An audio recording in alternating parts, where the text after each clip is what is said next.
As Europe burned under the fires of war, a select group of men plotted the moves that would change the continent's destiny.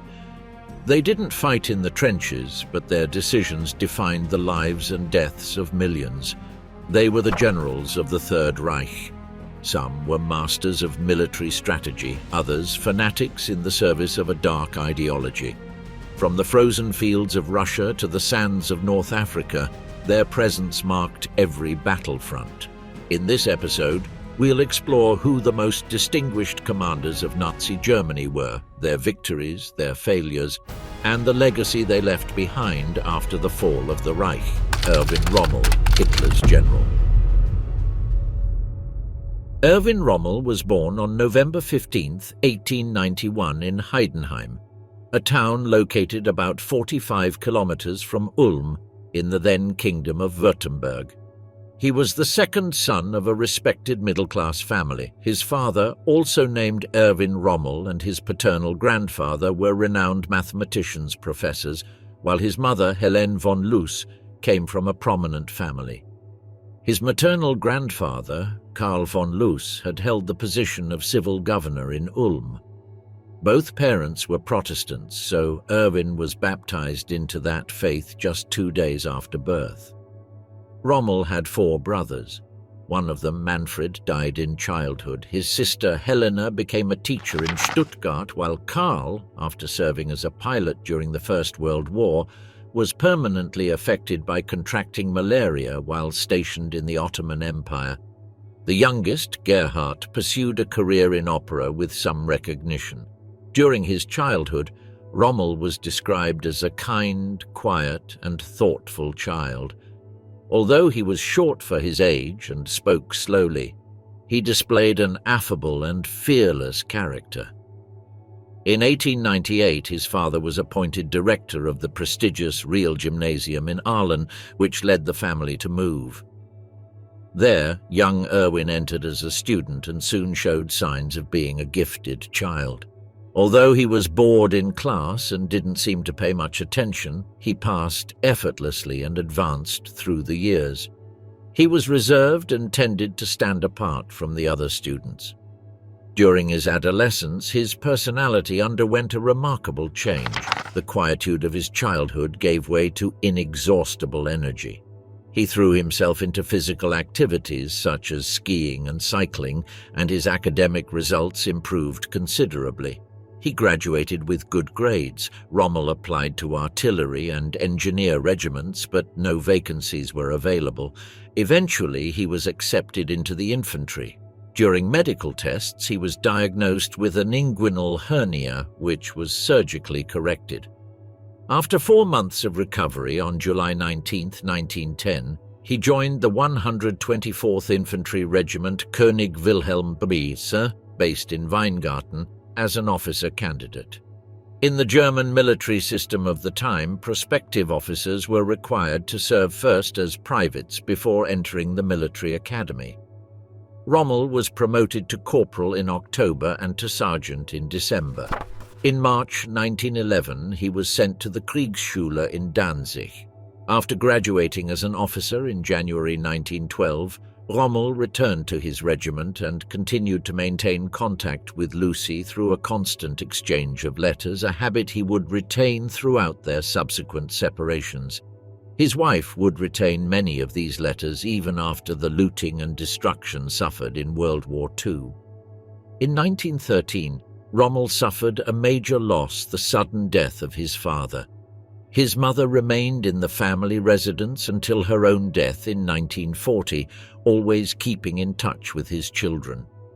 Years later, in 1928, Erwin and his wife Lucy had their only son, Manfred Rommel, who would later become Secretary of State and Mayor of Stuttgart. As for his relationship with Hitler during his participation in an early campaign as the Führer's chief of security, Rommel did not have a prominent military role, but he did spend time close to the Nazi leader. In that controlled environment and under conditions of military success, Rommel came to admire certain qualities of the dictator: his determination, his personal courage, his charismatic authority, and his apparent ability to impose himself on the rigid structures of the general staff. He still did not know his other side, his obsessive intransigence, his outbursts of irrational rage, and his capacity to sacrifice his men and his country to achieve his goals. It would be later, when the war began to go wrong, that Rommel would clearly see the true character of the man he had served loyally for years. On February 15, 1940, shortly after the German victory in Poland, Erwin Rommel was promoted to the rank of Major General within the Wehrmacht. That same day, he was assigned command of the 7th Panzer Division stationed in Bad Godesberg. This would be Rommel's first time leading an armored unit, so he assumed his new role with characteristic energy. He immediately set about thoroughly inspecting his troops, getting to know his officers and subjecting them to a rigorous training process. His objective was clear: to prepare the division for swift, decisive, and forceful maneuver warfare. When the invasion of France was launched in May 1940, Rommel demonstrated that his efforts had not been in vain.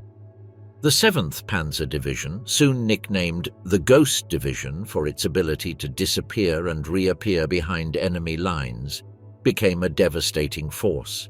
Its speed of advance and penetration capabilities surprised the Allied defenses. Rommel personally directed operations from a mobile command post, but he was frequently seen on the front line, mounted on his own tank, leading the advance like an old-school commander.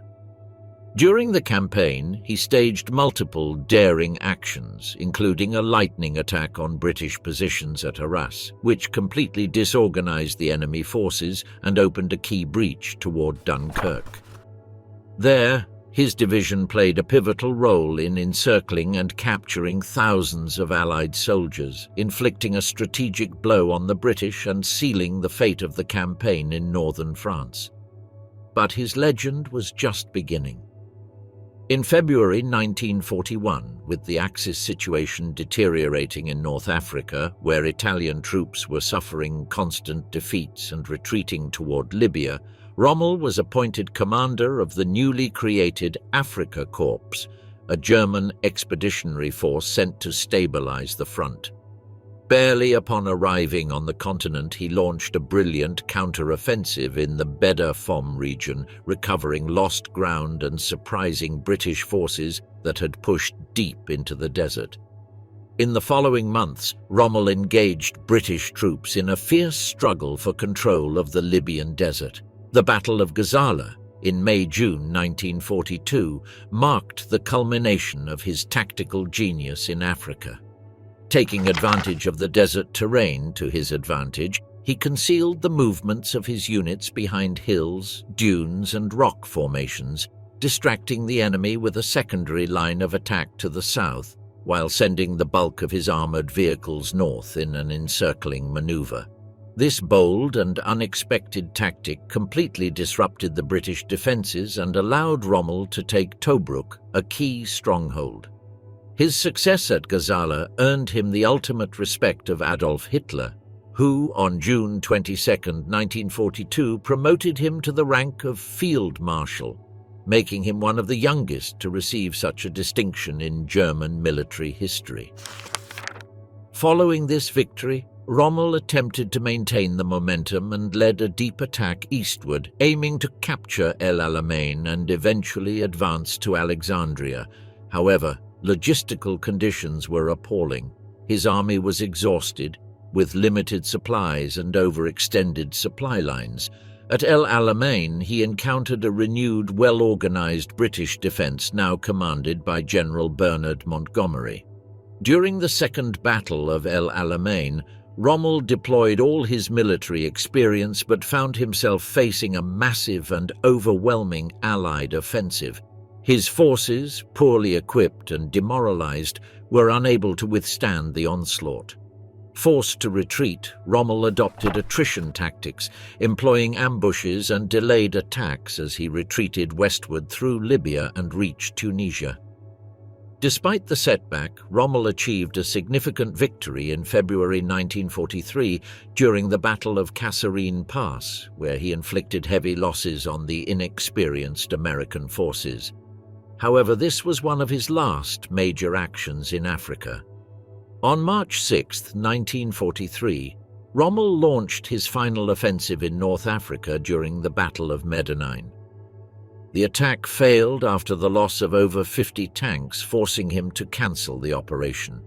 3 days later, on March 9th, he returned to Germany, where he was appointed Inspector General of the Atlantic Wall, the system of coastal fortifications designed to resist a potential Allied invasion of Western Europe. From his new position, Rommel personally toured the Normandy coast and other fortified regions, insistently warning of the weakness of the defenses and the need to prepare for an immediate counterattack after an enemy landing. However, his warnings were ignored by the High Command, especially by Hitler, who continued to believe that the main attack would come through the Pas de Calais. On June 6, 1944, when the Allies landed in Normandy on D-Day, Rommel was in Germany visiting his family. The initial confusion and lack of immediate reaction from the German command prevented an effective defense, something Rommel had anticipated. When he returned to the front, he attempted to stem the Allied advance, but it was too late. The German forces were poorly positioned and outmatched in every way. From that moment on, his relationship with Hitler began to deteriorate rapidly. Rommel, a realist about the course of the war, concluded that Germany's defeat was inevitable. He began to clearly express his disagreement with the Führer's decisions and privately advocated for a negotiated solution that would avoid the total destruction of the country. After the failed assassination attempt on Hitler on July 20, 1944, known as Operation Valkyrie, the SS launched a vicious hunt for the conspirators. Although not directly involved, Rommel was linked to the plot due to his connections with some of the officers involved and his critical stances toward the regime. To avoid a public scandal that could disgrace his image and endanger his family, he was offered a terrible choice: face trial for treason or silently take his own life. On October 14, 1944, at his residence in Herrlingen, Rommel took a capsule of cyanide poison under the supervision of 2 officers sent by the Nazi regime. His death was officially announced as a result of injuries sustained during an Allied air raid weeks earlier, an attempt by the regime to preserve his image as a national hero. Thus ended the life of the Desert Fox, a commander revered even by his enemies, whose figure has remained a symbol of military skill but also of the moral dilemmas faced by many German officers during World War II. Erich von Manstein, The Art of German War. Erich von Manstein was born on November 24, 1887 in Berlin into an ancient Prussian noble family. He was the 10th child of Eduard von Lewinsky and Helene von Sperling, but from birth it was agreed that he would be given up for adoption to another aristocratic family, Georg von Manstein and his wife Hedwig von Sperling, sister of his biological mother. The adoptive couple, who had been unable to have children, wished to preserve the surname von Manstein within the family lineage. Thus, the boy, adopted at birth, was given the full name Fritz Erich Georg Eduard von Manstein, a combination that honored several illustrious ancestors from both his biological and adoptive families. With such a lineage, Erich's destiny seemed marked from the beginning: a military career. His family had a long military tradition. His biological father, Eduard, was a general of artillery. His adoptive father, Georg, rose to the rank of lieutenant general. His paternal grandfather, Gustav von Manstein, was a general of infantry.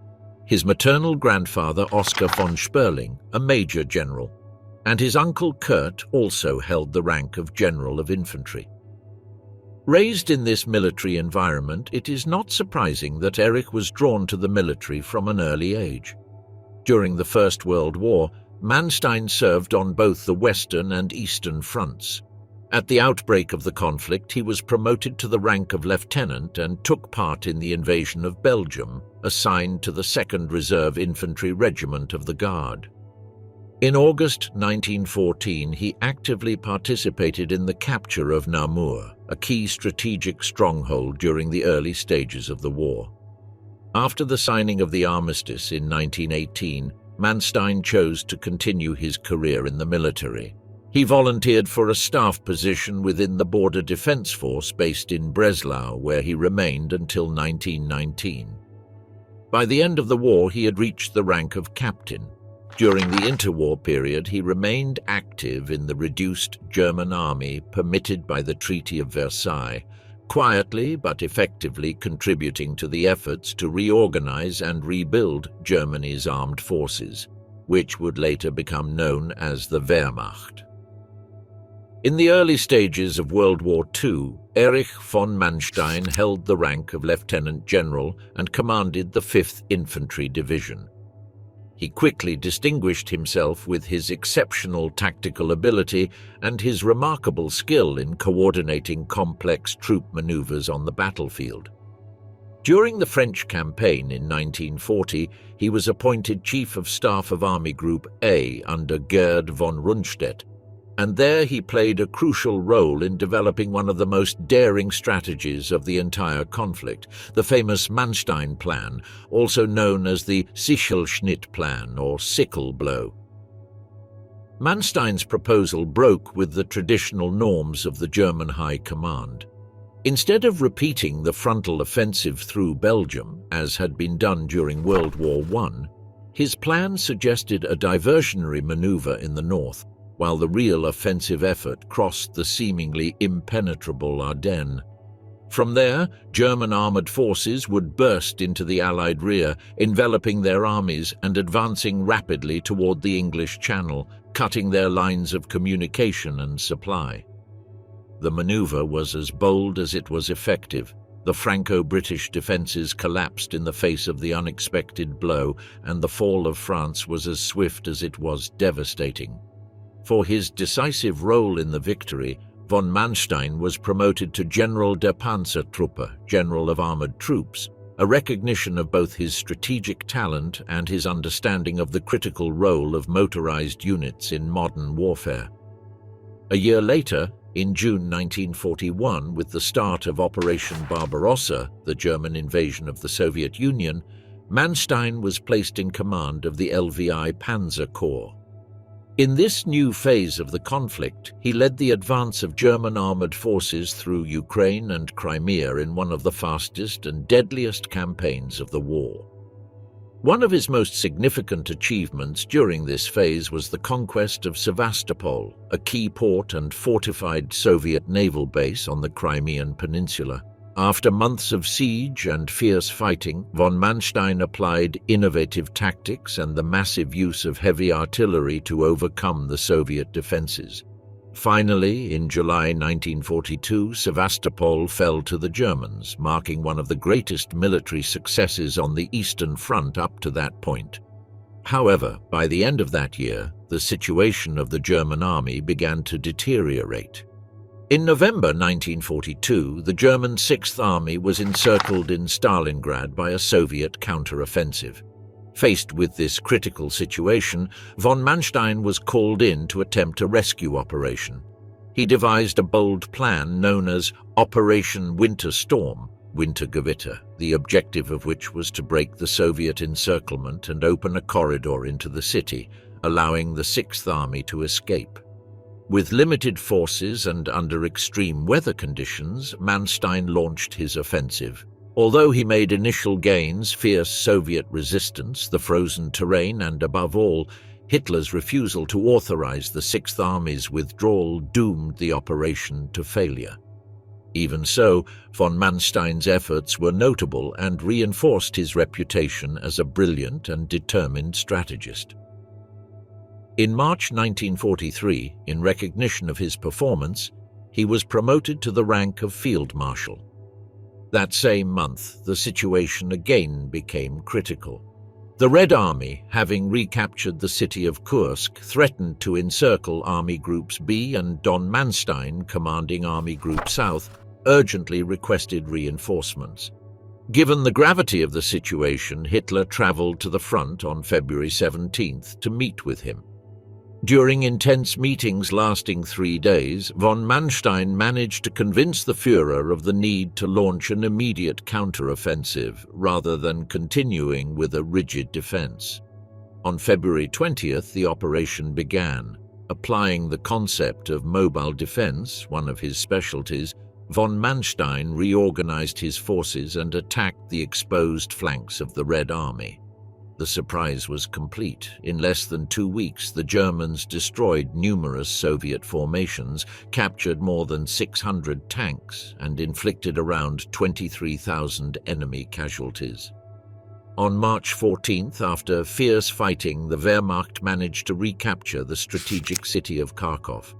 This counteroffensive not only saved the Eastern Front from collapse at that time, but also gave Germany back a brief but valuable military initiative. The campaign concluded on March 23rd, when the spring thaw rendered roads impassable and forced a halt to operations.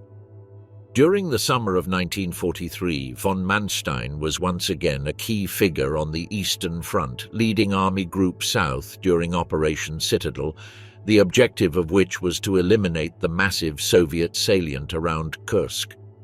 This offensive, which would prove to be the largest tank battle in history, found the Soviets prepared.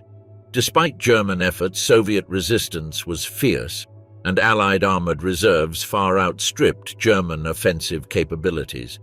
Although the operation ended in failure, von Manstein once again demonstrated his tactical expertise, adapting to changing combat conditions and avoiding a catastrophic defeat.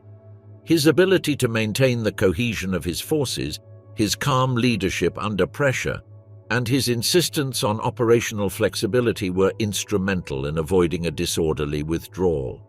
The relationship between von Manstein and Adolf Hitler was always tense and ambiguous. Initially, Hitler deeply admired his commanding ability, especially after his successes in France, Crimea, and Kharkiv. For his part, Manstein respected the Führer's determined leadership and his vision of a strong Germany. However, as time passed, he increasingly disagreed with his strategic decisions. He particularly criticized Hitler's stubbornness in maintaining untenable positions and his consistent refusal to allow tactical retreats when the situation demanded it. These growing differences eventually led to his dismissal. In March 1944, Hitler relieved him of command of Army Group South. Despite his departure, von Manstein had already earned a prominent place among the great military commanders of the 20th century. As the war progressed and the Third Reich's strategic situation became increasingly critical, tensions between Erich von Manstein and Adolf Hitler began to escalate. The differences were not minor. While Manstein advocated a more flexible military approach based on classical operational principles, Hitler insisted on a rigid strategy marked by political decisions, tactical intransigence, and a systematic refusal to allow strategic retreats even when the situation demanded it. Von Manstein, known for his sharp mind and pragmatism, did not hesitate to express his criticism of the Führer. He considered many of the decisions taken by the High Command to be counterproductive and dangerous, especially on the Eastern Front where German forces faced the crushing weight of the Red Army. Friction between the two men was frequent, but despite their differences, there was mutual recognition. Hitler valued Manstein's military expertise, and Manstein, although increasingly disenchanted with the regime's political leadership, recognized the German dictator's determination and iron will. During the final months of the war, when Germany's defeat was already looming as inevitable, von Manstein was appointed commander of Army Group Vistula, a critical position charged with containing the overwhelming Soviet advance toward the heart of the Reich. Despite being severely outnumbered, with exhausted units and collapsed logistics, Manstein managed to organize a relatively cohesive defense and demonstrated once again his ability to maintain morale and discipline among his troops, even under desperate conditions. However, the situation was unsustainable. The Red Army forces vastly outnumbered the Germans in numbers, equipment, and air support. Little by little, the Eastern Front crumbled, and Army Group Vistula, like Army Group South before it, was forced steadily to retreat westward. Finally, in March 1944, von Manstein was removed from his post on Hitler's direct orders. The official reason was a command reorganization, but in reality, it was a direct consequence of his constant disagreements with the Führer, who no longer tolerated objections to his decisions. On May 23, 1945, a few days after the German capitulation, von Manstein voluntarily surrendered to British forces in northern Germany. He was captured as a prisoner of war and subsequently put on trial for his part in the war. In 1949, a British military tribunal sentenced him to 18 years in prison for war crimes, particularly related to the conduct of operations in the East and the treatment of Soviet civilians and prisoners under his jurisdiction. However, his sentence was reviewed and reduced due to his health, and in 1953 he was released after serving just 4 years. During his imprisonment and after his release, von Manstein dedicated himself to reflecting on his role in the war. In the 1950s, he wrote his memoirs, published under the title Lorraine Siege, Lost Victories, in which he offered his critical view of the Third Reich's military conduct and defended his own actions as a commander. The work is not only an important account of the conflict from the perspective of one of its leading strategists, but also a defense of the Prussian tradition of the art of war, detached, in his view, from the ideological errors and excesses of Nazism. During his later years, von Manstein lived a quiet and withdrawn life, removed from the public eye and dedicated primarily to his writing and his family. He died in 1973, leaving behind a legacy as brilliant as it was controversial. From a strictly military perspective, Erich von Manstein is considered by many historians to be one of the most capable and brilliant generals of World War II. His strategic genius and mastery of operational art were evident in several decisive campaigns, such as the invasion of France in 1940, the capture of Sevastopol in 1942, the Kharkiv counteroffensive in 1943, and the defensive operations on the Eastern Front. He was a master of maneuver warfare, adept at launching surprise attacks and exploiting enemy weaknesses swiftly and decisively. One of his most outstanding qualities was his ability to quickly adapt to changing circumstances on the battlefield. Even amid chaotic situations and with limited resources, he managed to reorganize his forces and find effective tactical solutions. His command style was characterized by analytical coolness, flexibility, and a keen sense of timing. In addition to his technical virtues, von Manstein was also a charismatic leader who earned the respect and loyalty of his subordinates. His ability to inspire confidence, maintain high morale in adverse conditions, and make difficult decisions under pressure were fundamental to the success of many of his operations. However, his figure is not without controversy. His relationship with the Nazi regime was ambiguous. He never joined the party or openly embraced its ideology, but neither did he actively oppose it. He was a military man in the service of the state, and his loyalty to the hierarchy, a core value in Prussian tradition, led him to carry out orders that today are subject to ethical and historical scrutiny. He did not denounce the crimes committed in the occupied territories, and although in his memoirs he presents himself as uninvolved in political decisions, his silence and tactical complicity with many of the regime's directives have made him a figure who divides opinions. In any case, Erich von Manstein occupies a singular place in 20th century military history. Admired for his tactical genius and criticized for his moral passivity, he was a brilliant mind in the midst of a shadowy regime, a classic Prussian general caught in an unprecedented ideological war. His legacy remains a subject of study, reflection, and debate. Walter Model, Hitler's last bastion. Walter Model was born in the town of Gentin, located in what is now the German state of Saxony-Anhalt. Coming from a middle-class family, he was the son of Otto Model, a music teacher who hoped his son would pursue a career in the arts. However, Walter had other plans. In 1908, driven by a strong sense of discipline and duty, he entered the Imperial German Army Cadet School in Neisse. 2 years later, he graduated as a lieutenant and was assigned to the prestigious 52nd Infantry Regiment von Alvensleben, where he began to forge his military career. From his early years as an officer, Model was perceived as a serious and ambitious soldier. Although he was not particularly sociable or friendly, his outspoken nature, total dedication to duty, and iron determination made him stand out. His reputation as a man of action began to be cemented during the First World War when his unit was sent to the Western Front. In 1915, during the fighting near Arras, he was seriously wounded. For his bravery under fire, he received the Iron Cross and was recommended by the commander of the 5th Division for service on the General Staff, a key career step for any German officer with strategic aspirations. In this context, he was promoted to the rank of captain. For the remainder of the conflict, Model held various positions both at the front and in planning roles. He finished the war in the 36th Division, consolidating his combat experience and training as a staff officer. At the end of the war, and amid the dismantling of the Imperial Army, Model was one of approximately 4,000 officers selected to join the new Reichswehr, the limited army permitted by the Treaty of Versailles. His continued service in the military during such a turbulent time was a testament to his skills and potential.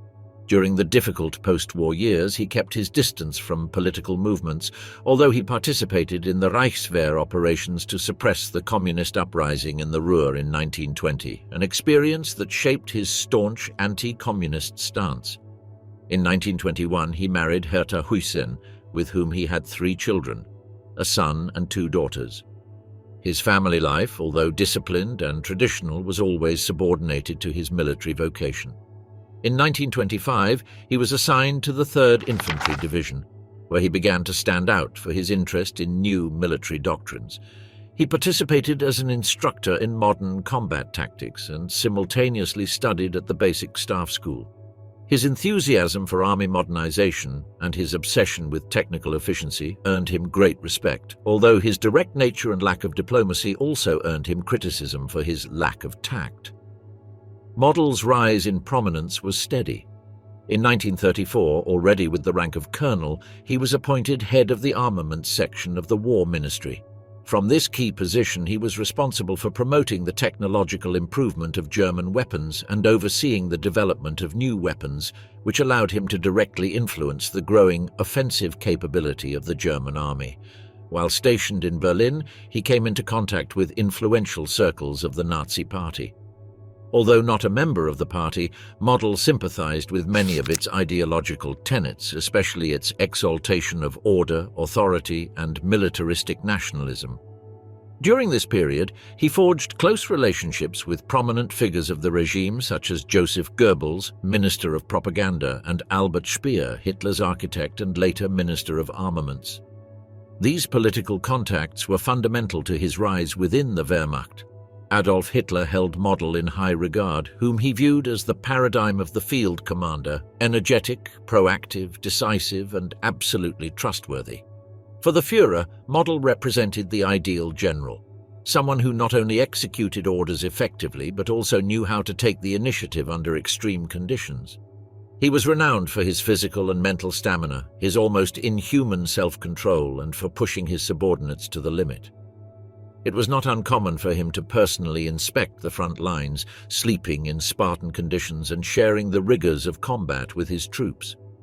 Throughout World War II, Model built a reputation as a master of defensive warfare, able to organize orderly retreats, build effective backlines, and halt seemingly unstoppable enemy offensives. His leadership style was harsh but effective, and his troops, although exhausted by his sternness, respected him for his constant presence on the front lines and his example of self-sacrifice. Meanwhile, on another crucial front of the war, Walter Model, one of the most capable, daring and loyal generals of the Nazi regime, stood out. From the beginning of the conflict in 1939, during the invasion of Poland, Model already held the rank of Major General and commanded the 3rd Panzer Division, one of the Wehrmacht's most modern armored units. His leadership was immediate and forceful. His troops executed rapid, highly coordinated maneuvers and lightning attacks that sowed chaos among the Polish forces. His operational precision and aggressiveness on the battlefield contributed significantly to the initial success of the Blitzkrieg, consolidating his reputation as a pragmatic and effective strategist.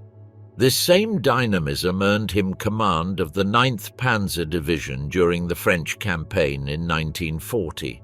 In this operation, once again, the units commanded by Model were among the most advanced in the entire German army. Under his command, his forces executed deep penetrations through enemy territory, overwhelming French defenses in several key areas. His actions were instrumental in the collapse of the Allied lines and the subsequent fall of Paris.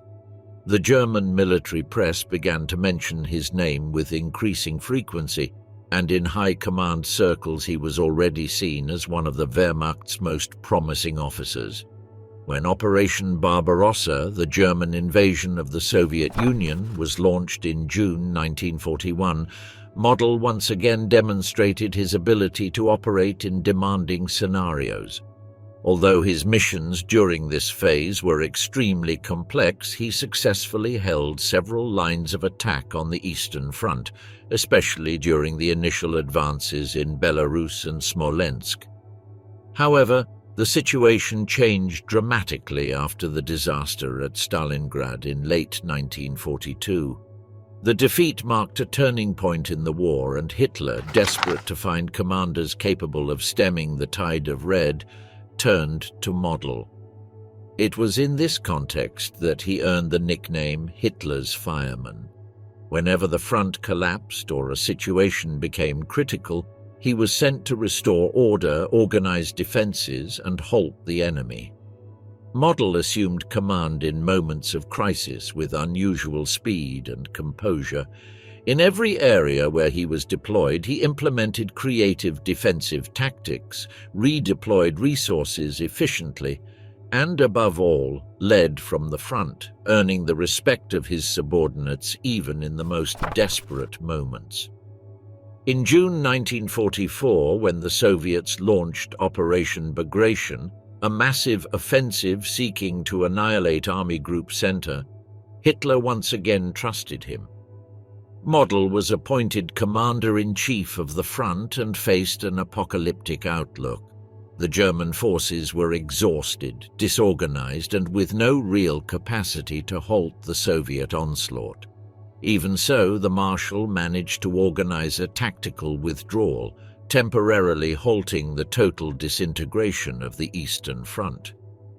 His leadership style, characterized by constant line inspections, direct orders, and decisions made under fire, was crucial in maintaining morale and avoiding complete collapse.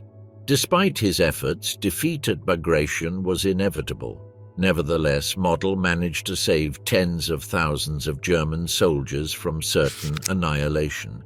His tenacity, combined with a deep knowledge of the terrain and a brutal capacity for improvisation, kept him an indispensable asset to the German High Command in the final stretch of the conflict.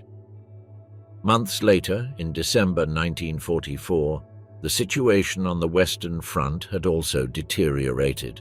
Allied troops had liberated Paris and were advancing toward Germany. It was then that Hitler ordered a last desperate offensive, the Battle of the Bulge, conceived as a coup that would reverse the course of the war. The objective was ambitious and risky: to divide the American and British forces, capture the port of Antwerp, and force peace negotiations with the Western Allies. The plan called for stealth, speed, and aggression, the qualities that best defined Walter Model. Appointed commander of Army Group B, Model was one of the main architects of the offensive.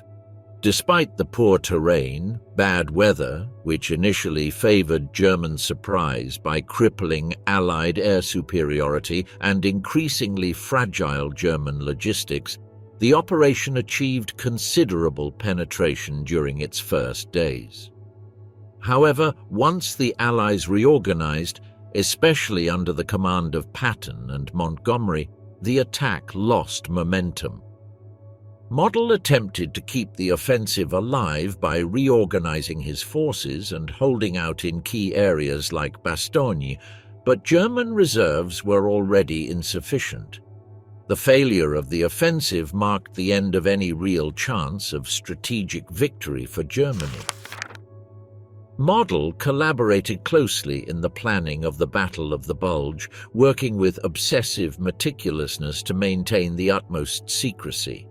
It was a high-risk operation requiring surgical precision, a massive concentration of troops, tanks, and supplies through the lush, mountainous forests of the Ardennes, terrain considered unsuitable for a major offensive.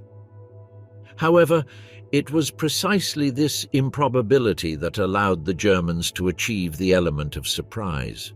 Despite poor weather, fuel shortages, and logistical reserves at an all-time low, the offensive was launched on December 16, 1944. Against all odds, German forces penetrated the Allied lines, causing panic and disorganization in the first few days. At that critical moment, Model once again demonstrated his tactical genius. He coordinated complex movements, adjusted lines of advance in real time, and personally supervised the most compromised sectors. His constant presence at the front not only maintained troop cohesion but also boosted the morale of the soldiers, many of whom already understood they were fighting an impossible war. However, the initial success soon stalled. The muddy terrain, the improving weather, which allowed the return of Allied aircraft, and the stubborn resistance of American units like those defending Bastogne slowed the German momentum. The Allied numerical and logistical superiority ultimately neutralized the offensive. By mid-January 1945, the Allied counter-offensive had recovered all the lost ground, and what for Hitler had been his last great strategic hope became a costly and irreparable defeat. For Model, the defeat in the Ardennes was more than a military loss. It was a devastating psychological blow. Until then, he had enjoyed Hitler's full confidence, who considered him one of the few generals who not only obeyed without question, but also knew how to execute with rigor and speed. But now, blame began to be shared, and Model's name was no longer spoken with admiration in the Reich Chancellery. Deeply shaken, he requested permission to withdraw his forces toward the Rhine, reorganize his defensive lines, and preserve what remained of the German army in the west. But Hitler, now completely detached from reality, denied him. His only order was to resist to the last man, no matter the price. Thoughts of retreat or surrender were considered treason. In early April 1945, Army Group B, under Model's command, was completely encircled by Allied forces in the Ruhr region, one of Germany's most important industrial centers. The encirclement, known as the Ruhr Pocket, was a death trap. Without reinforcements, escape routes, or sufficient food or ammunition, Model led a desperate resistance, supported by exhausted troops and civilians mobilized into improvised Volkssturm units. They faced an enemy vastly superior in numbers and resources, but he refused to give up easily. For days, he tenaciously marshaled the remnants of his army, trying to stem the inevitable. On April 14th, Hitler ordered that the Ruhr be turned into an impregnable fortress, and that all industrial infrastructure be destroyed before it fell into Allied hands. Model, who until then had carried out all orders with iron discipline, refused for the first time. He refused to cause pointless slaughter and devastate entire cities for a lost cause. Not only that, in an act of final insubordination and humanity, he ordered the formal dissolution of Army Group B and authorized his troops to surrender. For him, the war no longer served any military or political purpose. The only fight left was to preserve the lives of his men. He knew what this meant. As a field marshal of the Third Reich, his surrender meant dishonor, trial, and possibly execution. Nazi propaganda had glorified him as one of its unyielding heroes, and yet now he was the living symbol of defeat. According to his own code of honor, he could not allow himself to be captured or used as a trophy by the Allies. On April 21, 1945, outside his makeshift headquarters in Duisburg, Walter Model said goodbye to his closest staff.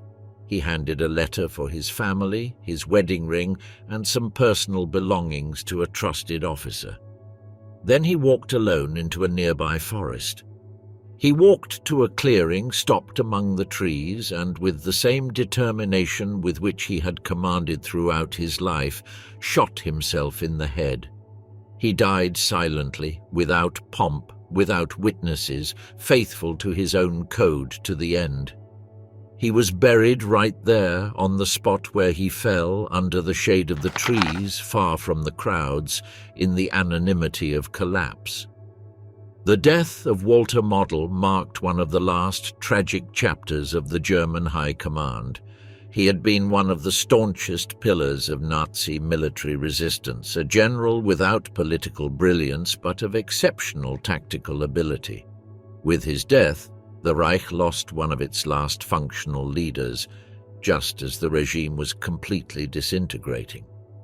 Like Erwin Rommel, also sacrificed by a regime that no longer offered an honorable way out, Model represents an ambiguous figure. On the one hand, a staunch defender of the system, an effective executor of Hitler's orders.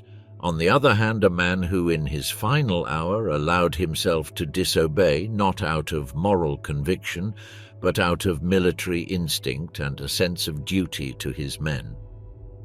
Both died off the battlefield, betrayed by the cause they had served and destroyed by the war they helped prolong. Gerd von Rundstedt, the Marshal of the Old Army.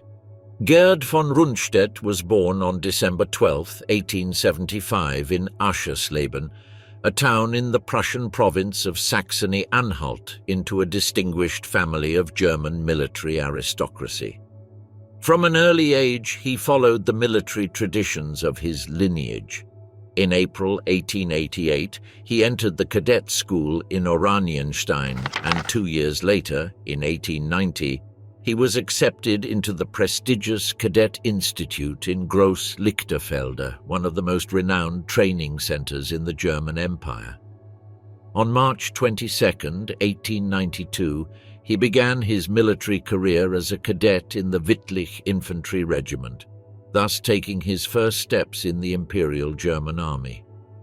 In 1896, he was assigned as an adjutant to the 83rd Battalion of the Infantry Regiment, already demonstrating his organizational skills and discipline. He married Louise Bieler von Goetz on January 22, 1902, with whom he would have a son, thus consolidating his family life while rising in the military. That same year, he was admitted to the Berlin War Academy, an elite institution that only admitted a small number of officers and where most did not complete their studies. In this demanding environment, Rundstedt trained for service on the General Staff. a goal reserved only for the most brilliant army officers. In 1907, he was appointed to the High Staff in Berlin, and in 1910 he became Chief of Staff of the 11th Army Corps, based in Kassel. This stage of his career positioned him within the strategic command circle of the Imperial Army just before the outbreak of the First World War. At the beginning of the war, on July 30th, 1914, Rundstedt was appointed Chief of Operations of the 22nd Reserve Infantry Division, actively participating on the Western Front. However, in November of that year, he had to be evacuated due to a lung infection, which temporarily kept him away from the battlefield. In December, he was appointed military governor in Antwerp, Belgium, where he performed administrative duties in the occupied territory. Later, on April 1, 1915, he assumed the position of Chief of Staff of the 86th Infantry Division, this time on the Eastern Front, although in July of the same year he was evacuated again due to health problems, including lung and heart conditions. From September onwards, he served as an administration and logistics officer on the military government staff in Warsaw, a role in which he contributed to the organization of German control in the occupied Polish territories. Despite his performance, a recommendation for him to be awarded the prestigious Pour le Mérite Medal in March 1918 was unsuccessful. Nevertheless, on August 1, 1918, he was appointed Chief of Staff of the 15th Army Corps on the Western Front, remaining in active service until the end of the war.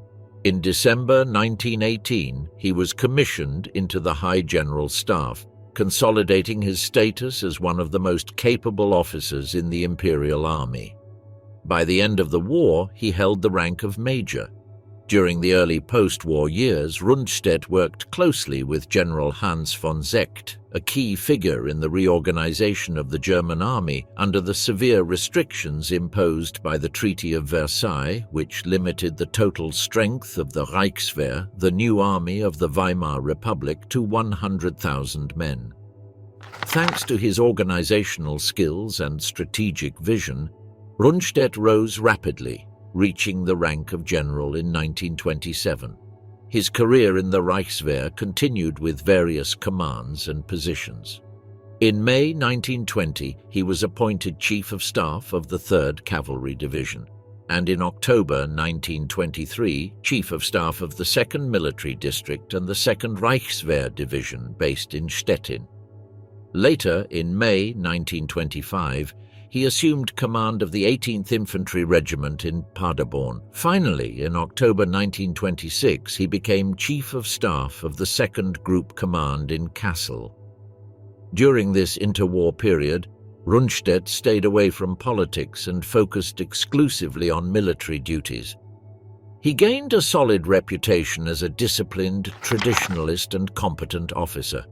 However, in October 1938, he decided to voluntarily retire from the army following the purge of General Werner von Fritsch, Commander-in-Chief of the German Army, OKH, who had been falsely accused by the Gestapo as part of Hitler's campaign to fully control the armed forces.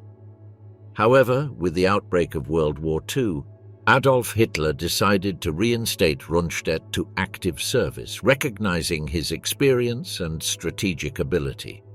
On the 1st of November 1938, he was symbolically appointed honorary commander of the 18th Infantry Regiment, a prelude to his swift return to operational command during the 1939 Polish campaign. During the invasion of Poland in September 1939, Gerd von Rundstedt held the rank of Generaloberst, Colonel General, and held a highly responsible position as commander of Army Group South, one of the Wehrmacht's main combat formations in that campaign. This group, composed primarily of the German 8th Army and elements of the 10th Army, was tasked with advancing from Germany's southern border into eastern and southeastern Poland, capturing key territory and neutralizing Polish forces in that region. Under his leadership, German troops effectively applied the novel doctrine of Blitzkrieg, or lightning war, which combined the coordinated use of motorized, armored infantry and air forces. Thanks to meticulous preparation, agile logistics, and tactical surprise, Army Group South advanced rapidly, disrupting Polish lines and forcing enemy units into a rout. In addition to leading operations in his sector, Rundstedt played a key role in the overall coordination of German forces in the southern theatre of operations, facilitating operational connection with the other army groups advancing from northern and central Poland. His performance was considered exemplary by the High Command, cementing his prestige within the military hierarchy of the Third Reich. The success of the Polish campaign, and his reputation as a prudent and effective officer, earned him promotion to Field Marshal, Generalfeldmarschall, in 1940, following the crushing German victory over France. During the invasion of the West in May of that year, von Rundstedt was appointed commander of Army Group A, the German force charged with executing one of the most daring moves in the offensive plan: the advance through Belgium and the dense Ardennes toward the Meuse River and beyond, with the goal of encircling the bulk of the French and British forces deployed to the north. This strategy, devised in part by Erich von Manstein, represented a stroke of military audacity that ran counter to the war-fighting orthodoxy of the time. Rundstedt not only approved the plan but executed it brilliantly. Under his command, armored units under Heinz Guderian and Erwin Rommel stormed with devastating speed through the Allied left flank, crossing the Meuse and breaking through the enemy defenses. His army group advanced so rapidly that the Allied forces were completely overwhelmed. The subsequent fall of France in June 1940 was one of the Wehrmacht's most spectacular victories, and Rundstedt was recognized as one of its architects. After the conquest of France, Rundstedt remained in the West as Commander-in-Chief of Army Group D, later known as Army Group West, charged with the occupation of France and organizing the Atlantic coastal defense in the event of an Allied landing. Under his direction, the first stages of what would later be known as the Atlantic Wall began, a vast network of fortifications, batteries, and defensive obstacles along Europe's western coast. In 1941, he was briefly transferred to the Eastern Front, assuming command of Army Group South during Operation Barbarossa, the invasion of the Soviet Union. Despite initial success, the difficult conditions on the Eastern Front, the vast distances, stiff Soviet resistance, and tensions with Hitler over the strategic conduct of the campaign led to a direct confrontation with the Führer. Rundstedt, a proponent of a tactical withdrawal in certain regions of the Dnieper, was considered too conservative. He was ultimately relieved of command in December 1941 after expressing his disagreement with Hitler's orders. However, his experience and prestige kept him within the High Command's orbit.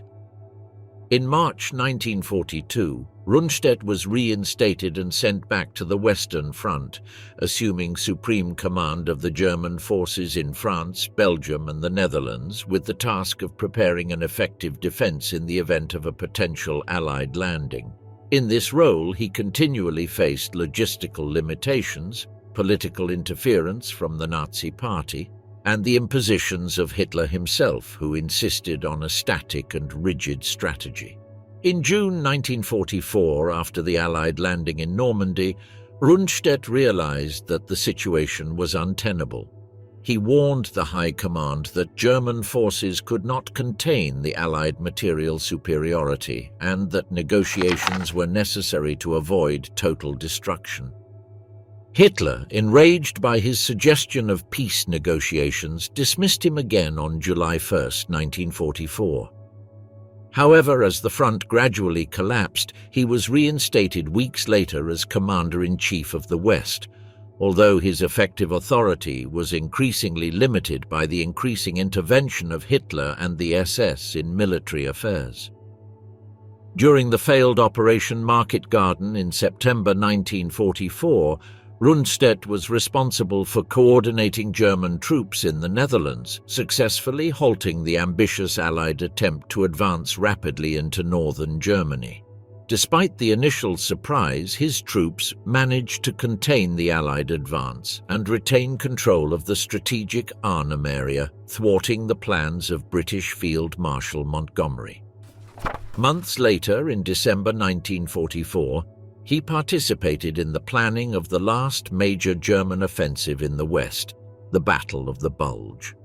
Although he initially expressed doubts about the feasibility of the operation due to a lack of resources and high risk, he eventually collaborated in its execution on Hitler's direct orders.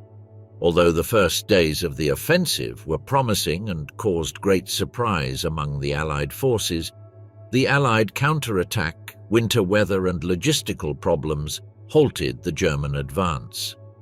Rundstedt, true to form, advocated for an orderly retreat, but was again ignored by the Führer. After Germany's final defeat in May 1945, von Rundstedt was captured by the Allied forces. Despite his high rank, he was never tried at Nuremberg for war crimes, although his responsibility as part of the Nazi High Command was widely debated by historians. He spent several years in British captivity, and due to his advanced age and health problems, he was eventually released. He retired from public life and spent his later years in relative anonymity, living in Hanover until his death in 1953.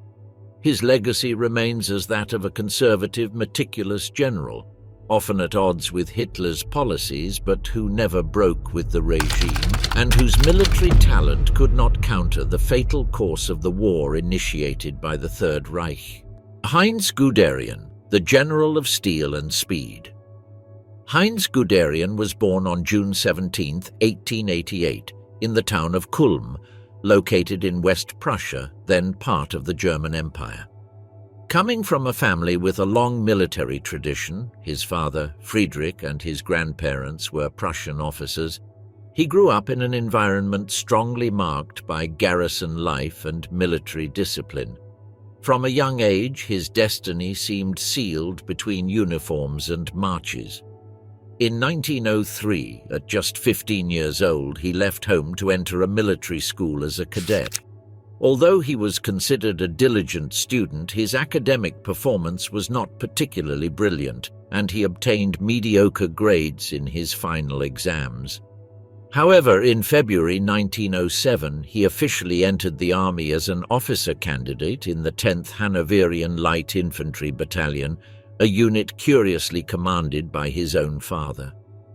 A year later, in January 1908, he was promoted to second lieutenant. On October 1, 1913, Guderian married Margareta Goern, with whom he would have 2 children. Shortly thereafter, Europe plunged into the abyss of the First World War. During the early stages of the conflict, he served as a communications officer and head of a radio station. In November 1914, he was promoted to first lieutenant, and between May 1915 and January 1916, he worked in signals intelligence for the Fourth Army, participating in such fierce fighting as Verdun. On November 15, 1915, he was promoted to captain and briefly posted to the 4th Infantry Division before assuming command of the 2nd Battalion, 14th Infantry Regiment. In the final stages of the conflict, he was attached to the staff of the Army Intelligence Corps, specializing in telecommunications. By the end of the war, he was serving as an operations officer in occupied Italy. Despite the harsh reality facing Germany, Guderian was critical of the armistice of November 11, 1918, believing that the German Empire still had to fight on. With the signing of the Treaty of Versailles, the German army was drastically reduced to 100,000 men. Even so, Guderian was one of the few selected to continue serving in the newly formed Reichswehr. In 1919, he was assigned to the Central Command of the Eastern Border Guard Service, a unit created to coordinate the movements of the Freikorps in their fight against the Bolsheviks and Polish forces on the eastern borders. In June of that same year, he joined the Iron Brigade as second-in-command of the General Staff. During the 1920s, Guderian began to show a growing interest in new forms of combat. He closely studied the ideas of the pioneer Ernst Volkheim, a World War I veteran who wrote passionately about armored tactics. Fascinated by this vision of the battlefield, Guderian absorbed the concepts of mechanized warfare that were beginning to emerge in Europe. Between 1922 and 1928, he published several articles on the subject and was sent to evaluate tank maneuver tests in the Soviet Union as part of a secret German-Soviet collaboration. In 1924, he was appointed as an instructor and military historian in Stettin. 3 years later, he was promoted to major and, in October, assigned to the Truppenamt, an entity that effectively functioned as the hidden general staff of the German army, as the Treaty of Versailles prohibited its formal existence. There, he began to gain renown as an enthusiast of mobility, armor, and speed. It wasn't until the summer of 1929 that he was able to drive his first tank, a Swedish Stridsvagn model, an experience that cemented his conviction about the potential of these war machines. By then, his reputation as a specialist in armored warfare was already established. In 1931, he was promoted to lieutenant colonel and assumed the position of Chief of Staff of the Motorized Troops Inspectorate under the command of General Major Oswald Lutz. Together with Lutz, Guderian became one of the key figures in the creation of the future Panzerwaffe, the armored forces of the Third Reich. The two formed a complementary duo. While Guderian publicly defended the idea of mobile warfare, Lutz worked behind the scenes to make it a reality. With the rise of the Nazi Party in 1933, Guderian was able to approach the new regime to obtain political support, funding, and material resources. He was not an ideologue, but a pragmatist. His priority was to build a modern and effective panzer force. In early 1934, he organized a tank demonstration for Adolf Hitler, who was impressed by the capabilities of these armored vehicles. The political rise of the Nazis brought with it a purge within the army's ranks. In 1938, Lutz was dismissed for not showing enough enthusiasm for the regime, and Guderian was chosen as his replacement. That same year, he had his first operational command of an armored unit during the Anschluss, the annexation of Austria. That campaign, however, was anything but successful from a military standpoint. The operation was plagued by logistical problems, with vehicles breaking down or running out of fuel. Even so, Guderian accompanied the Führer on his triumphant entry into Linz and set about addressing the serious flaws detected in the panzer deployment. In the months leading up to the outbreak of World War II, Guderian consolidated his relationship with Hitler. This closeness allowed him to advance his vision of a modern war based on mobility, lightning strikes, and combined arms coordination. The time was soon to put his theories into practice in a real conflict. During the German invasion of Poland in September 1939, Heinz Guderian held the rank of Major General and commanded the 2nd Panzer Division. From the outset, he boldly led the vanguard of an offensive unprecedented in European military history. Guderian applied revolutionary concepts in the use of armored forces, developing what he called a true steel ballet. His tanks advanced with great speed and precision, easily breaking through Polish defenses and sowing chaos within their lines. He was one of the main architects of the Blitzkrieg doctrine, and in this initial campaign he successfully demonstrated its effectiveness. Guderian displayed great tactical skill in coordinating the actions of his armored units with the infantry and artillery, thus achieving effective integration of the army's various components. His success in Poland did not go unnoticed. In recognition of his performance, he was promoted to the rank of General der Panzertruppe, General of the Panzertruppe, the armored troops, in 1940, just before the start of the offensive against France. On May 10, 1940, as dawn broke over Western Europe, the Third Reich's war machine was set in motion against France and its allies. Guderian's troops spearheaded the attack through the dense Ardennes forest, a region the Allied commanders considered ill-suited for mechanized operations.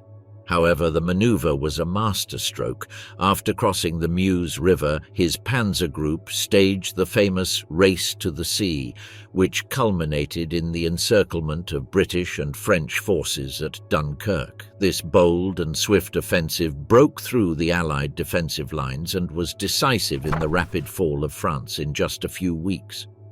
Already during Operation Barbarossa on June 22, 1941, Guderian led the 2nd Panzer Group, which crossed the Bug River and launched a sweeping advance toward the Dnieper River. Together with the 3rd Panzer Group, he managed to close a large pocket in Minsk, capturing approximately 300,000 Soviet soldiers. His forces then advanced towards Smolensk, a strategic point on the road to Moscow. On July 10th, a fierce offensive began against the Soviet defenses around that city. Although Guderian's Blitzkrieg tactics again proved initially effective, the Battle of Smolensk turned into a protracted and bitter battle, with intense clashes both in the countryside and within the city. Finally, after weeks of fierce fighting, German forces captured Smolensk in September 1941. Some 320 kilometers from the Soviet capital. By this time, Guderian had already been promoted to the rank of Generaloberst, Colonel General, and had assumed command of a key sector within Army Group Center. Although he remained involved with the armored forces, his primary responsibility now involved coordinating and directing multiple units on the Central Front.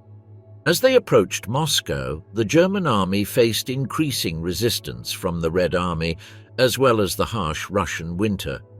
Guderian had to deal with logistical difficulties, the dispersal of forces, and increasingly uncertain strategic planning.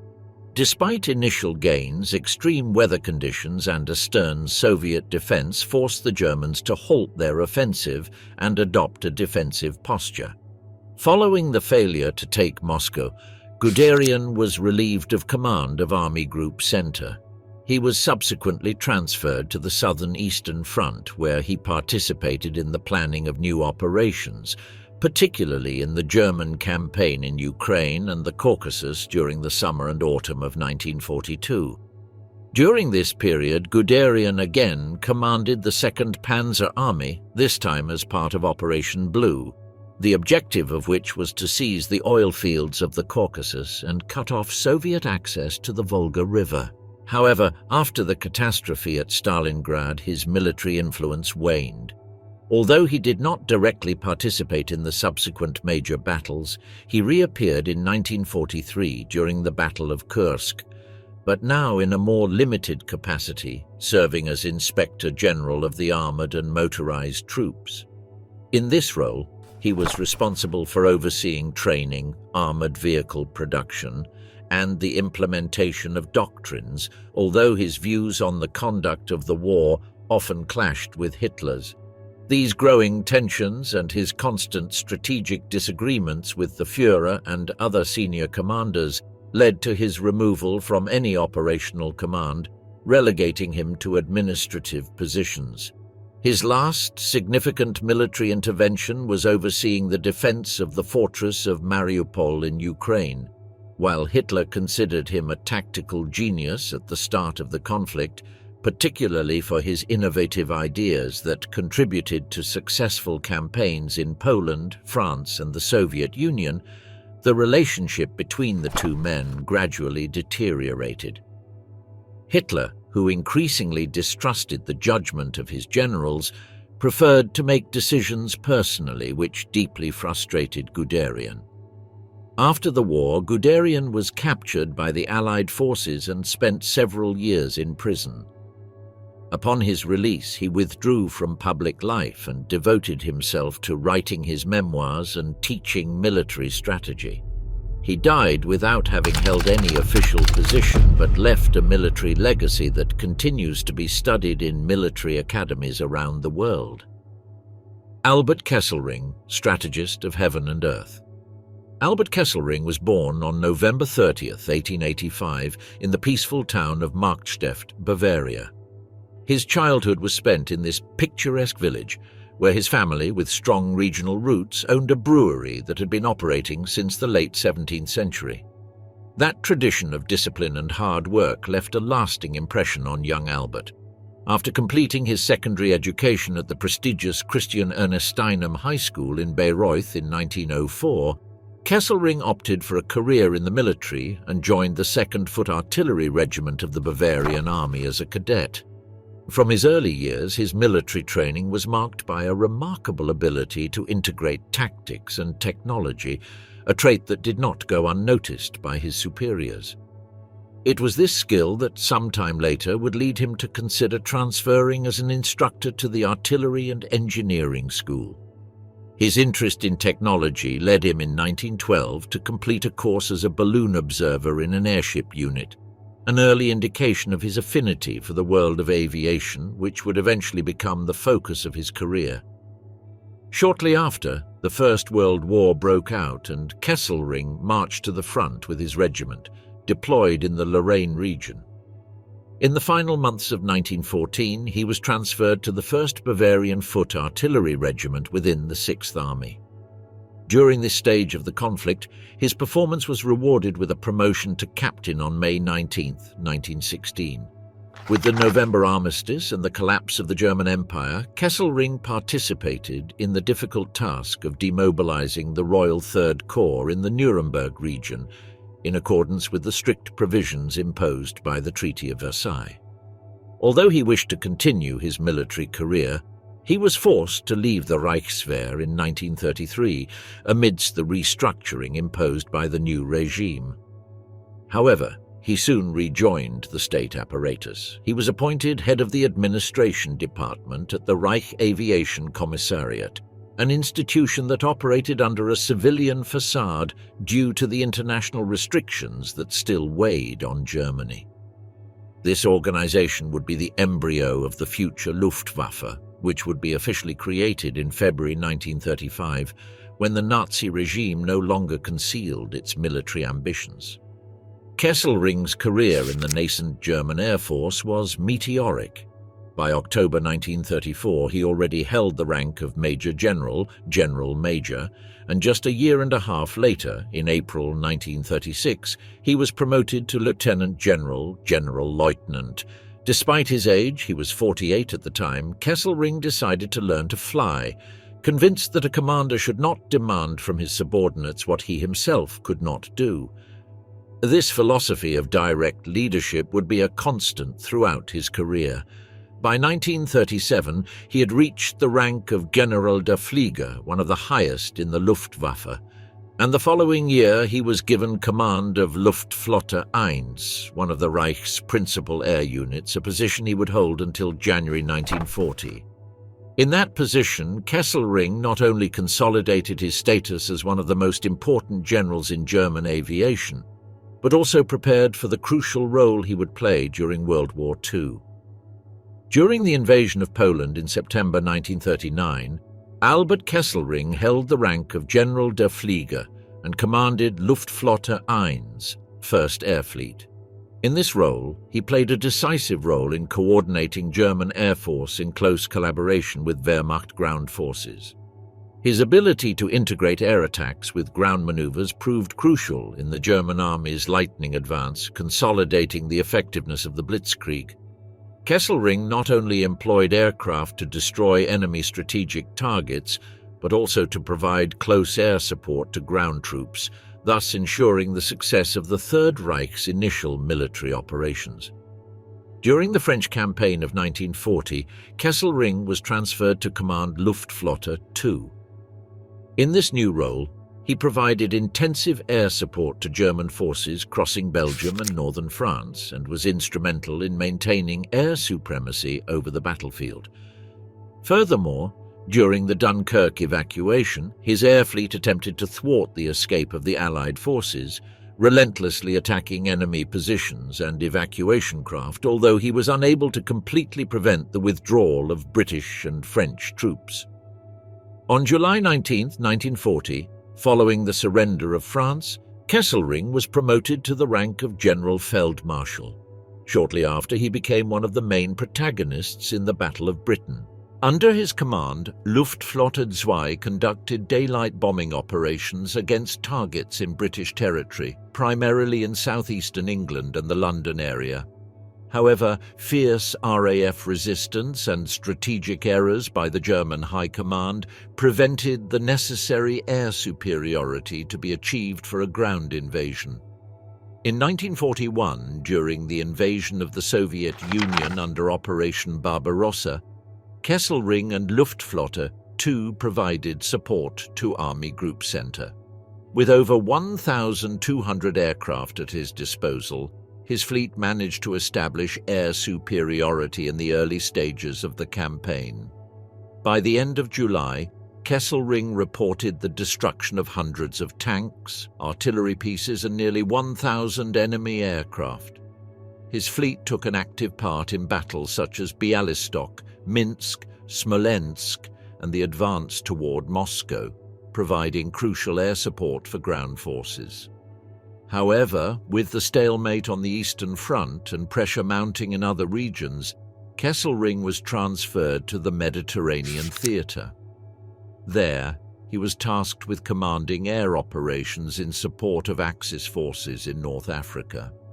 Under his command, Luftflotte II executed strategic bombing missions, attacks on supply lines, and air support for Rommel's troops. Despite his efforts, the Axis defeat at El Alamein and the subsequent withdrawal marked the beginning of the collapse in North Africa. In 1943, following the fall of Mussolini and the Allied landing on the Italian peninsula, Kesselring was appointed Supreme Commander of Army Group C in Italy. His defensive strategy centered on the Gustav Line, a formidable barrier that stretched from coast to coast and successfully delayed the Allied advance for months. In key battles such as Anzio and Monte Cassino, Kesselring demonstrated great skill in utilizing the terrain, reinforcing defenses, and launching effective counterattacks that kept the Allies at bay despite their material superiority. During Operation Shingle in January 1944, when the Allies landed at Anzio, Kesselring reacted swiftly, reorganizing his forces to contain the threat. Fierce German resistance turned the battle into a bloody stalemate. Simultaneously, the defense of Monte Cassino, a key point in the Liri Valley, became one of the toughest confrontations of the Italian campaign. Kesselring took advantage of the natural terrain and the network of fortifications to resist tenaciously. As the end of the war approached, the relationship between Kesselring and Hitler began to deteriorate. Although the Führer recognized Kesselring's experience and leadership skills, his pragmatism and disagreement with some strategic decisions caused friction. Hitler, increasingly distrustful of his generals, began to question the Marshal's effectiveness on the Italian front, especially after the prolonged stalemate and mounting losses. Following the German surrender, Kesselring was captured by Allied forces and tried for war crimes. He was sentenced to death in 1947. However, his sentence was commuted to life imprisonment, and he was later released in 1952 for health reasons. He spent his final years in relative peace in Germany, where he wrote his memoirs and died in 1960. Kesselring is remembered as one of the Luftwaffe's most capable commanders and as a tenacious strategist under adverse conditions. His ability to organize complex defenses and make the most of available resources earned him the respect of both his subordinates and his enemies.